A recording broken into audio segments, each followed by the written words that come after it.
I was recently asked by a group of business owners how important are contractual agreements.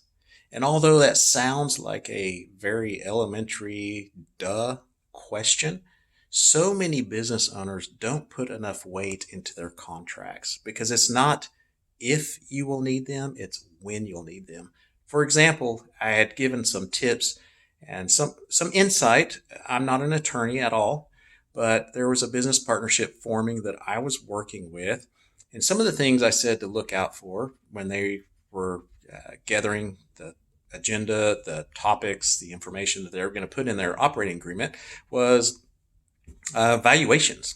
So, my very first business, we just downloaded from the internet like most people do. I highly advise against that big time. But what it had was in the valuation, if someone was ready to leave the company, the way we were going to get paid out was based on last year's profit. Well, what if the company didn't have profit? But the 10 years before that, they did. And your company was 5x versus when you first started. That was something that we caught, thankfully, before any of us had to exit because the person leaving would have been left with nothing.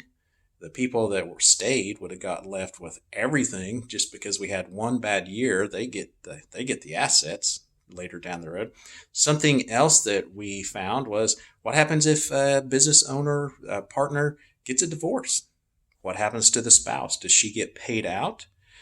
Something else is if there is a payout in the business, how is it paid out? Something that I found was kind of very beneficial was in the payout, if it's a certain amount or over a certain amount, you have X time to pay that out. Versus if it's worth $1.4 million, how's the company going to come up with that money? So there's a lot of things in these contractual agreements, especially operating agreements. It's not if, but when you'll need it. So be very attentive to the content, the details. Make sure you get an attorney that is experienced in operating agreements, not just a general business attorney, but someone who has written these and they know what it means. Everything from non-solicit, non-compete. Some states non-competes hold up. A lot of states non-compete agreements do not. And so make sure the wording, just a little bit of switching in the wording can make all the difference in the world. If you need more small business tips and facts, go to michaeldmorrison.com.